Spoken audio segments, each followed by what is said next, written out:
Hello and welcome to Talking Europe. Over 2 years of fighting and over 9,000 deaths later, Ukraine's east is still not at peace. In April, the government got an overhaul and a new Prime Minister, Volodymyr Grossman, who is a close ally of President Petro Poroshenko, was installed. The change was prompted after governing parties walked out, accusing the President and former Prime Minister of corruption. The new group is only in office a few weeks, but already the IMF, the International Monetary Fund, which is holding off on a $1.7 billion bailout payment, says early signs of change are encouraging. In the latest round of talks aimed at resolving the conflict in the east, however, there's little to report. Kiev and Moscow continue to point the finger of blame at the other for the ongoing unrest. So where will things go from here? Well, to answer that, we're joined in studio by one of the men at the heart of those negotiations. It's Ukraine's Foreign Minister, Pavlo Klimkin. Mr. Klimkin, thanks so much for your time. Let's start perhaps there with the situation in the east. We saw again on Monday night the heads of state of Germany, France, Ukraine and Russia again in a conference call talking about a ceasefire. But while we're not seeing daily very violent battles, there's no ceasefire really either in the east. What's the situation like?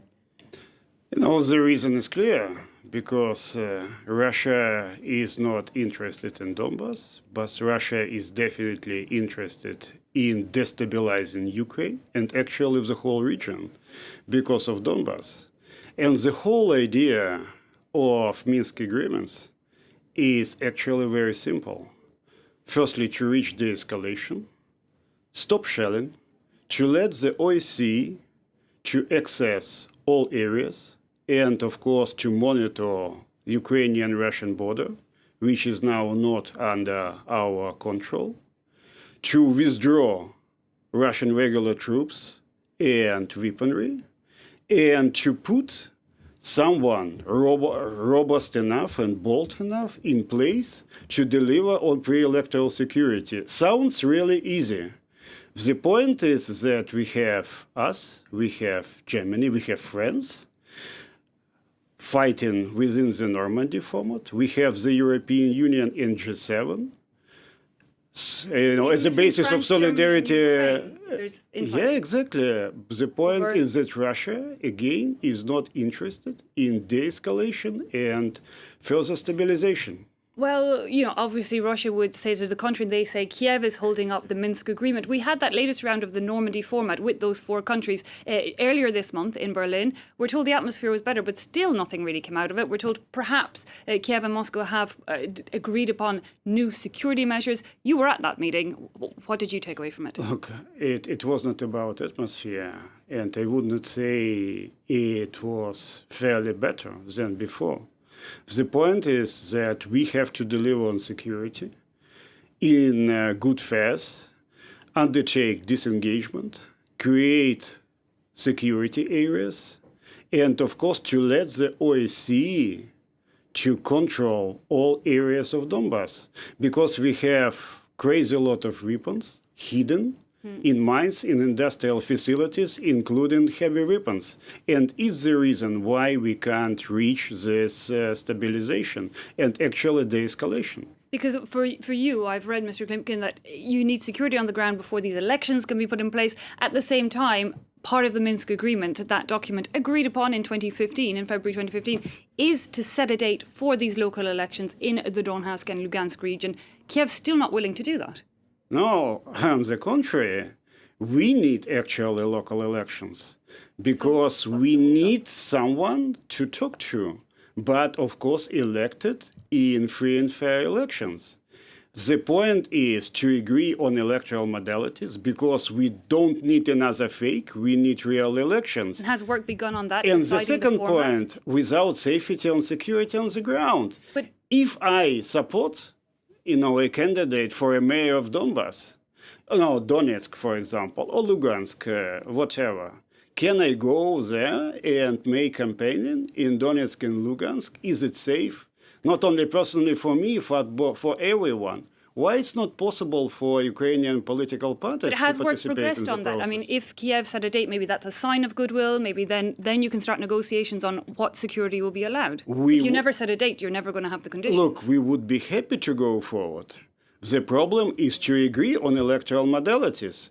Russia is completely against Ukrainian political parties and any media to participate in this process. Russia is against all who are IDPs, and I hate this bureaucratic bit of terminology, to participate and to get elected. So we are talking about real elections and not a kind of another fake. Is Kiev not afraid, though, that these local elections is really giving more autonomous and losing control of these regions in the east? Not at all. If it's about real elections, free and fair elections, it would give the real people of Donbass and not people who put by Russians in power the real responsibility to get normal life back. Well, it seems a bit a chicken before the egg scenario with this Minsk agreement, because as far as Kiev sees it, security has to be put in place, and it's on the Russians' behalf to close the border and, allow that security to take place. The Russians are saying, well, hang on, you haven't even allowed amnesty for the separatists. It's also up to Kiev. Is it time to, call time on the Minsk? It's not about that. It's not about chicken and egg scenario. It's about understanding that Donbass, the people of Donbass, real people of Donbass, should take responsibility of their life in Donbass. And not the Russians, not Russian regular troops. How are they to do that? Not Russian weaponry. It's easier. Let the OSCE to be in charge of the situation in Donbass. So Let the OSCE OSCE exactly to control the border. And if that happens, can we continue with the Minsk agreement? Because right now one wonders what's been agreed about. It's the essence. It's simple.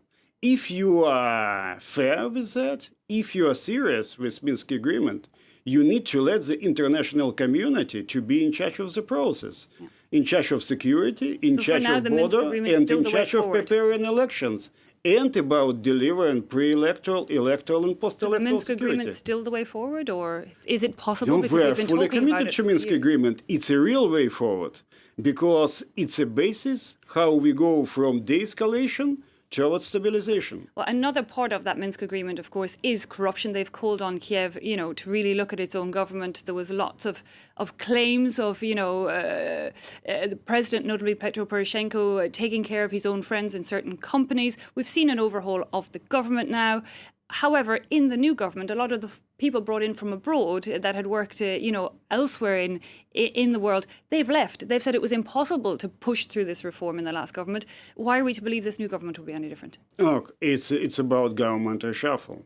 But in the sense of anti-corruption efforts, in the sense of putting in place the whole anti-corruption system, and not as a foreign minister advertising the situation in Ukraine, but also a person. Also, as a Ukrainian, I could say that during the last 2 years, we did definitely more than in the last, 20 plus years of our independence, because in the last 2 years, we departed from the whole mentality of post-Soviet Ukraine. So in the sense of putting the whole system, of course, with the assistance of the international community, now we have Anti-Corruption Bureau, now we have Corruption Prevention Agency, now we have new Prosecutor General. National Police was endemic and known for corruption. Now it's completely different in the sense of success story. From abroad, we look at that new Prosecutor General and the new Prime Minister. They're both very close allies of President Petro Poroshenko. Indeed, the Prime Minister and the President now of the same party.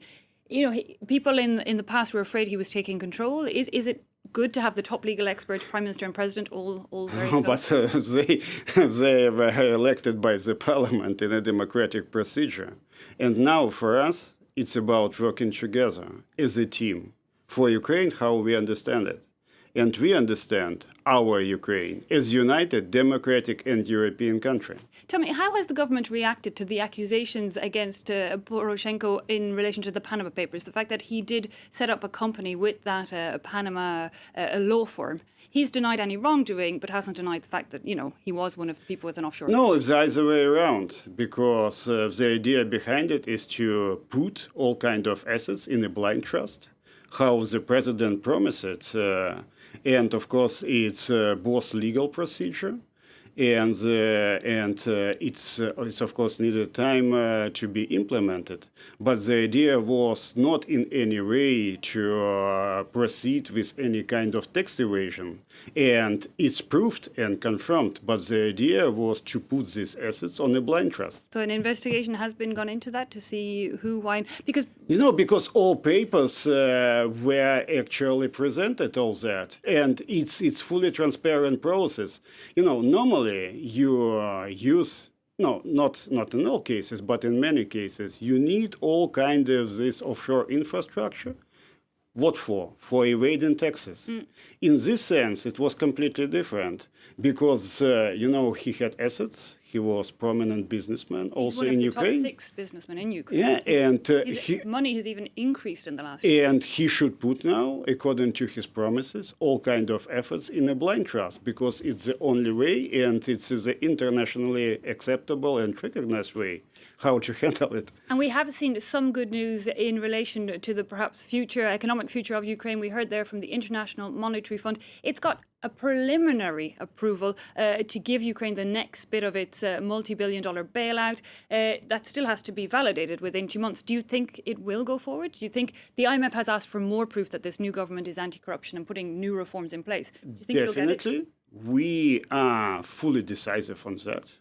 We had very good negotiations with the IMF on further reforms which should be implemented in transforming Ukraine. And of course, we have first but very good signs of recovery for Ukrainian economy. And everyone should understand that because of occupation of Crimea and because of Russian aggression in Donbass, we lost, just imagine, 20% of our industrial output. 20% of our industrial output. And now we have a number of areas, not only agriculture, and we are famous for Ukrainian agriculture, but also machine building or steel making, going definitely up. How vital is that $1.7 billion bailout? It's important, of course, but it's important also in the sense of stabilizing the whole Ukrainian financial system. We need to keep our financial system stable. It's important also for exchange rate, but we are fully confident it should go forward. Because sticking on the money issue, we saw the EU put in place sanctions against Russia, notably after that annexation of Crimea. Those sanctions will expire on July 31st. Currently, countries weighing up to keep them in place, to reform them, to change them. How important do you think those sanctions are? No. It's a very important point. Don't confuse two sets of sanctions.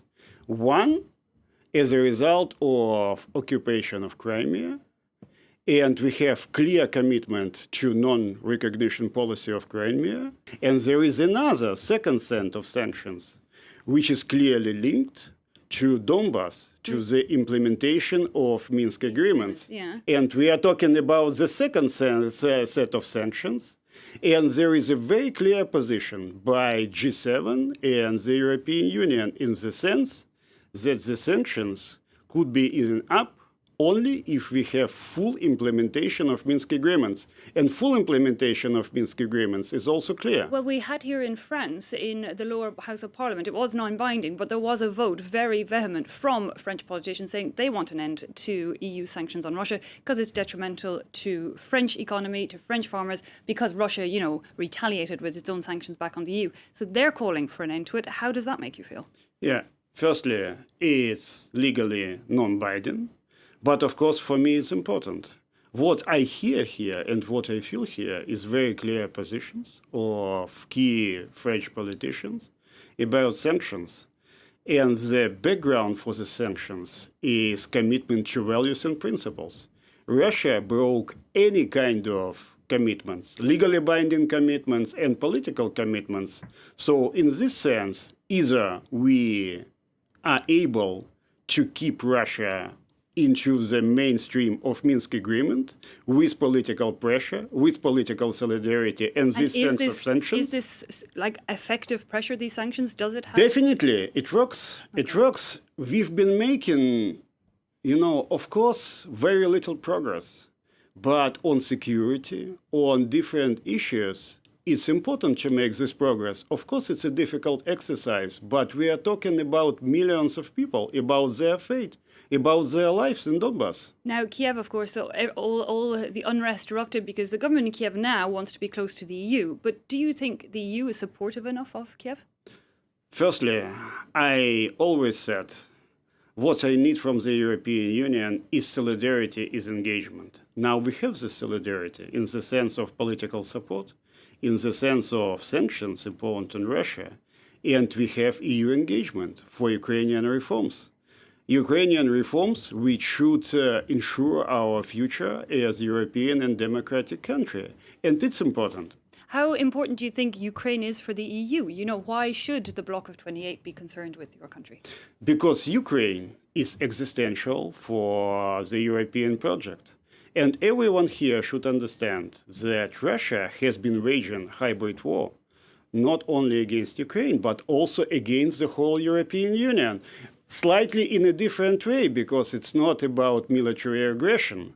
And in Ukraine, it's about military aggression. But what we need is everyone here, also in France, understanding that Ukraine is existential for the European Union and European project. So you'd still like to move towards maybe even someday membership of the EU. We did hear your Hungarian counterpart say that the EU should already be giving free visa rules to Ukraine. However, we had the referendum in Netherlands wanting to bring to an end the EU-Ukraine trade agreement. No, it's about a situation agreement. And of course, they've been working on that, and I hope we will find a good answer for that. But visa-free is about embracing Ukrainians. It's not about technical process of issuing visas. But how did you and react I'm to the confident Netherlands we're gonna get it. Yeah, and the Netherlands? Many people believe that the association agreement is about membership in a couple of years. Many people believe that's about common defense policy. I've been to the Netherlands explaining that. But it's mainly not about the association agreement in Ukraine. It's only about stance and attitude of many Dutch people towards the European Union. So for me, it's not about Ukraine. For me, it's about European Union, actually. Okay, well, we'll have to see what happens in the future, Mr. Klimkin. We're out of time. Thanks so much for joining us here on the set of France 24. Thanks a lot. It was a pleasure. Thank you. And thanks also to you at home for having watched. That brings us to the end of this edition of Talking Europe.